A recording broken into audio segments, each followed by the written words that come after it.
His cruel laughter at her scars echoed through the honor hall.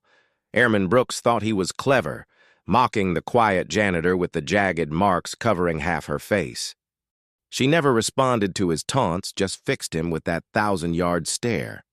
Then the 5-star general walked in, and everything changed. The room froze when the general whispered, "Reaper," and rendered a salute that no janitor should ever receive. In that moment, Brooks realized the woman he had been calling Frankenstein was the legendary ghost sniper who saved more lives than anyone in military history. The morning light filtered through the towering windows of West Point Military Academy's Honor Hall, casting golden rays across the polished marble floor where bronze plaques and gleaming display cases honored America's finest warriors. The scent of floor wax mixed with the weight of history hung in the air, while the soft echo of footsteps created a reverent atmosphere in this sacred space where heroes were remembered. Master Sergeant Diana Cole moved methodically through the hall, her industrial mop bucket squeaking softly as she navigated between the memorial displays. The right side of her face bore the devastating marks of war, jagged scars running from her temple to her jaw, a landscape of pain etched in flesh. She kept her old Army Ranger cap pulled low, the small pin on her janitor's uniform barely visible as she went about her work with military precision. Airman Tyler Brooks lounged against the wall with 3 of his fellow cadets, his pristine uniform a stark contrast to Cole's faded work clothes. At 19, he carried himself with the arrogance of someone who had never faced real danger, never earned the respect he demanded. His father's money had bought him every advantage except humility. "Hey, Frankenstein," Brooks called out, loud enough for his friends to hear. "Try not to scare the visiting families today." His companions snickered as Cole continued cleaning the glass case containing Medal of Honor recipients, her movements never faltering despite the cruel words that echoed off the marble walls. "From which city in the world are you watching this story today? If this story of hidden valor speaks to you, let us know where you're from." The weight of memory pressed down on Diana Cole as she polished each memorial plaque with the same reverence others reserved for prayer. 3 years ago, she had been Master Sergeant Diana Reaper Cole, the most lethal sniper in U.S. military history with over 200 confirmed kills. 3 years ago, she had been leading rescue operations in the mountains of Afghanistan. Her scope, the last thing enemy combatants ever saw. The IED had changed everything in a fraction of a second. She remembered the young lieutenant, Marcus Patterson, Jr., pinned under burning debris, his unit scattered and under heavy fire. She remembered making the choice to shield him with her own body as the second explosion tore through their position. She remembered waking up in a field hospital, half her face gone, but alive. 12 soldiers had made it home because of her actions that day. 12 families had their sons back. That was what mattered. Now she cleaned the halls where heroes were celebrated, invisible to those who walked past her damaged face without seeing the warrior beneath. Brooks and his friends had made sport of her appearance, betting on how many scars covered her body, creating cruel memes from stolen photos of her profile. She heard every word, absorbed every insult, but never responded. Her war was over. This was her peace. The soft squeak of expensive sneakers announced Brooks's approach. He positioned himself between Cole and the display case, his friends flanking him like a pack hunting wounded prey. "Must be hard work," he said, voice dripping with false sympathy. "Cleaning up after real heroes when you look like you lost a fight with a blender."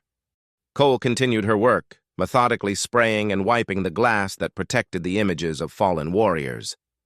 Her movements were precise, economical, the muscle memory of countless hours of training still evident in her deliberate actions. She had learned long ago that silence was sometimes the strongest response to cruelty. But something in her posture made the older janitors pause in their work. There was a stillness about her, a predator's patience that spoke of training far beyond civilian custodial work. The security guards noticed it too. The way she moved through spaces, always aware of exits, always positioned to respond to threats that existed only in her mind now. The humiliation reached its peak when Brooks pulled out his phone, angling for the perfect shot of Cole's scarred profile as she knelt to clean the base of a memorial statue. "This is going viral," he announced to his friends, already typing a caption that would turn her pain into entertainment. "Academy's new horror movie, Extra." Cole saw the phone's reflection in the polished marble and felt something break inside her chest. The flash of the camera was like another explosion, another moment when everything changed irrevocably. She stood slowly, turned, and for the first time in 3 years, looked directly into the eyes of her tormentor. Brooks expected fear, shame, perhaps anger. What he saw instead was something that made his blood run cold. It was the gaze of someone who had stared death in the face so many times that nothing else could touch her. For a moment, the janitor's uniform couldn't hide what she really was, what she had always been beneath the scars and silence. "How did you get so ugly?" Brooks asked, his voice cracking slightly as he tried to regain control of the situation. "Bet you were never pretty to begin with." But his hands shook as he held the phone, something primal in his brain recognizing danger even as his conscious mind rejected it. Cole said nothing. She simply returned to her work, her movements now carrying the weight of 3 years of accumulated insults, 3 years of being invisible, 3 years of watching boys play at being soldiers while she mourned the warrior she used to be. But in her silence, Brooks heard something that made him step back involuntarily, the quiet dignity of someone who had nothing left to prove to anyone. The photo spread through the cadet messaging groups like wildfire. Within hours, every student at the academy had seen the image of their janitor's destroyed face, had read the cruel comments, had joined in the mockery of someone they saw as nothing more than damaged goods. Cole began working only in the early morning hours, arriving before dawn to clean the halls in solitude, away from the pointing fingers and whispered jokes. At 5:30 in the morning, the honor hall belonged to ghosts and memories. Cole moved through the sacred space with the reverence of a pilgrim, her cleaning supplies arranged with military precision as she approached the memorial wall. Among the bronze plaques honoring the fallen was one that drew her like a magnet. Lieutenant Marcus Patterson, Jr., KIA, Afghanistan, 2019, age 23. She knelt before the plaque, removing her cleaning gloves with hands that trembled slightly.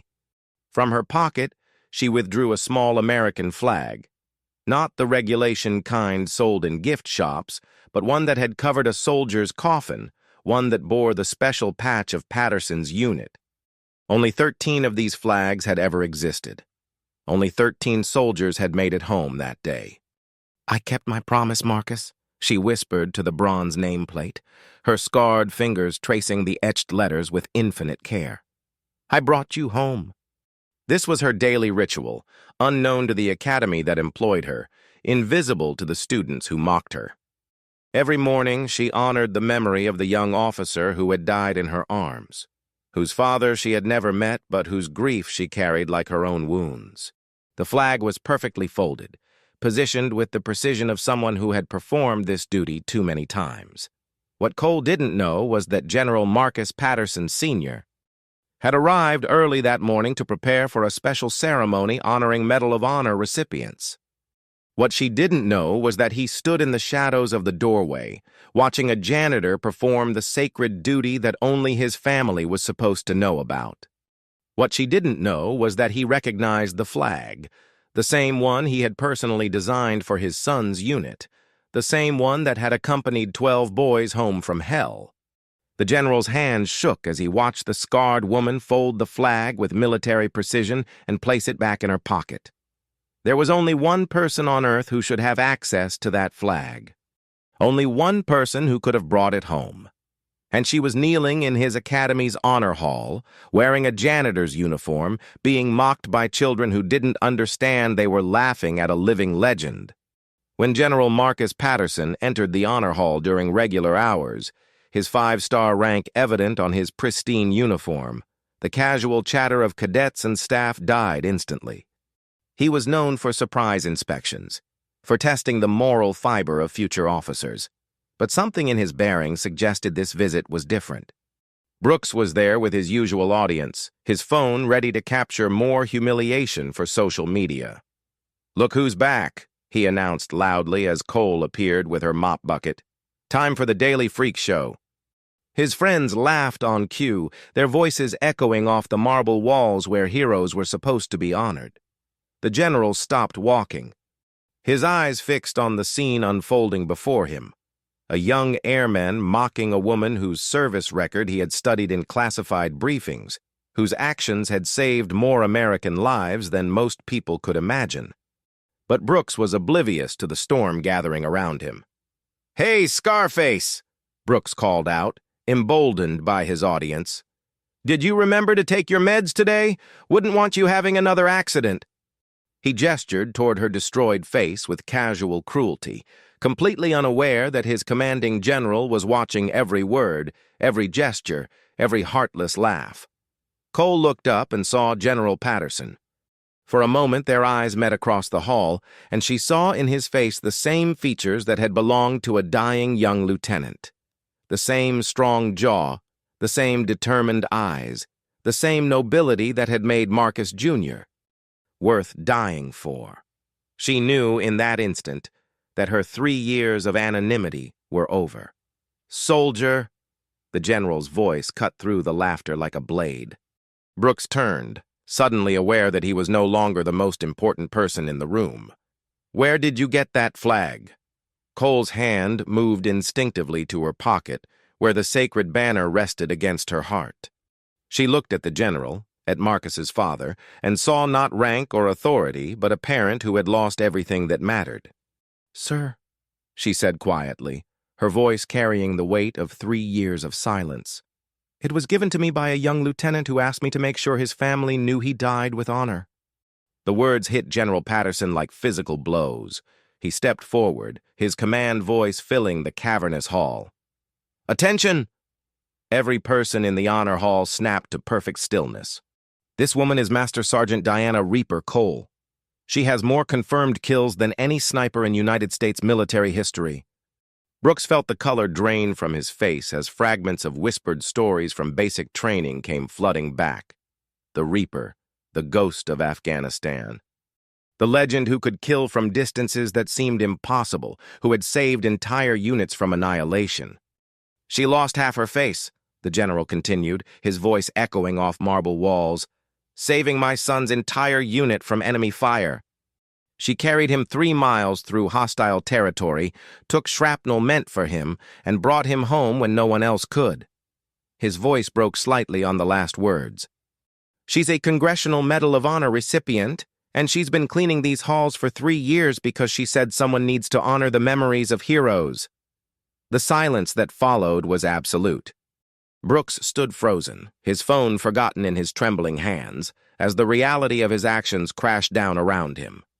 He had been mocking not just any veteran, but a living legend, someone whose sacrifice had saved the son of the most powerful general in the American military. General Patterson approached Cole slowly, his 5-star rank meaning nothing in the face of the debt he owed this scarred woman.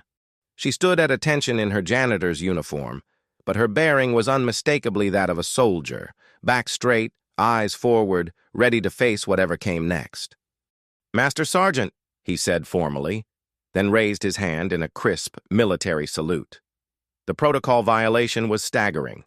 5-star generals did not salute enlisted personnel, no matter their decorations or service record. But this wasn't about protocol.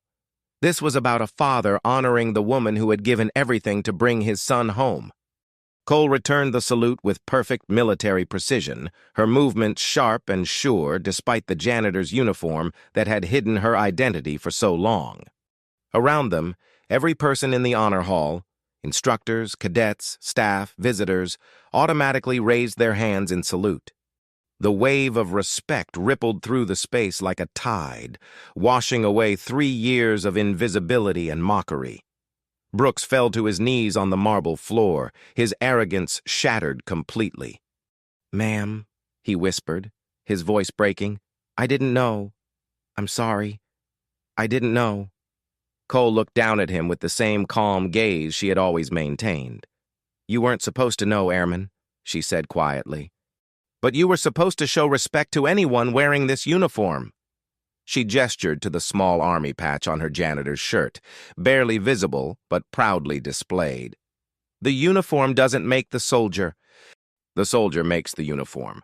General Patterson's voice filled the hall once more. This honor hall will be renamed the Cole Memorial Hall, he announced.